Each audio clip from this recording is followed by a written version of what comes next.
ஒரு வீடியோவில் இருக்கிற கலர் கிரேடிங்கை எப்படி இன்னொரு வீடியோவுக்கு காப்பி பண்ணுறது, அதே மாதிரி எப்படி ரெண்டுத்தையும் கம்பேர் பண்ணுறது அப்படிங்கிறத இந்த வீடியோவில் பார்க்கலாம். ஸோ இந்த 2 வீடியோ தான் நம்ம யூஸ் பண்ண போகிறோம் அதுக்கு. ஸோ கலர் டேப் செலக்ட் பண்ணிக்கோங்க. ஸோ இப்போ இந்த வீடியோவில் இருக்கிற இந்த கலர் கிரேடிங்கை கொஞ்சம் இம்ப்ரூவைஸ் பண்ணுறோம்.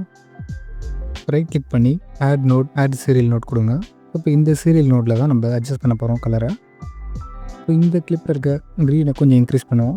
ஸோ இப்போ பார்த்தீங்கன்னா பழைய வீடியோக்கும் இப்போயும் பார்த்தீங்கன்னா கொஞ்சம் க்ரீன் கலர் வந்து கொஞ்சம் அட்ராக்டிவாக இருக்கும். ஸோ இப்போ இந்த கலர் வந்து இந்த வீடியோக்கு அப்ளை பண்ணுறதுக்கு என்ன பண்ணலாம் அப்படின்னா, நம்ம கலர் கிரேடிங் கொடுத்தோம் இல்லையா, அந்த வீடியோ செலக்ட் பண்ணி ரைட் கிளிக் பண்ணி கிராப் ஸ்டில் கொடுங்க.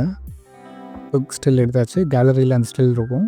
இப்போ இந்த கலர் கிரேடிங்கை எந்த வீடியோவில் அப்ளை பண்ணுமோ அந்த வீடியோ செலக்ட் பண்ணிக்கங்க. ஸோ அந்த ஸ்டில் ரைட் கிளிக் பண்ணி அப்ளை கிரேட் கொடுத்துருங்க.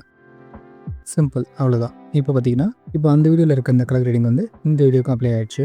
ஸோ இந்த 2 கலரும் சேமாக தான் இருக்கா அப்படிங்கிறத நீங்கள் கம்பேர் பண்ணணும்னு நினச்சிங்கன்னா அதுக்கு ஒரு ஆப்ஷன் இருக்குது. ஸோ மேலே போனீங்கன்னா இமேஜ் வைப்னு ஒரு ஆப்ஷன் இருக்கும். அதை கிளிக் பண்ணிங்க அப்படின்னா உங்கள் 2 வீடியோட கம்பேரிசன் அதில் தெரியும். எப்படின்னா நீங்கள் லெஃப்ட்டில் கிளிக் பண்ணியிருக்க இமேஜ் வந்து இங்கே டிஸ்பிளே ஆகுது, அண்ட் இப்போ நீங்கள் கீழே செலக்ட் பண்ணியிருக்க வீடியோ வந்து ரைட் சைடு டிஸ்பிளே ஆகுது. ஸோ இப்போ ரெண்டையும் கம்பேர் பண்ணிங்கன்னா உங்களுக்கு கலர் கிரேடிங் தெரிஞ்சிடும் கரெக்டாக இருக்கா இல்லையான்னு. ஸோ இப்போ செக் பண்ணி பார்த்தீங்கன்னா 2 கலருமே சேமாக தான் இருக்குது. ஸோ பக்காவாக மேட்சாக இருக்குது. இந்த மாதிரி ஈஸியாக வந்து ஒரு வீடியோவில் இருக்க கலர் கிரேடிங்கை இன்னொரு வீடியோக்கு உங்களால் காப்பி பண்ண முடியும். ஸோ காப்பி பண்ணிவிட்டு அது கரெக்டாக இருக்கா இல்லையாங்கிறதையும் நீங்கள் செக் பண்ணிக்க முடியும்.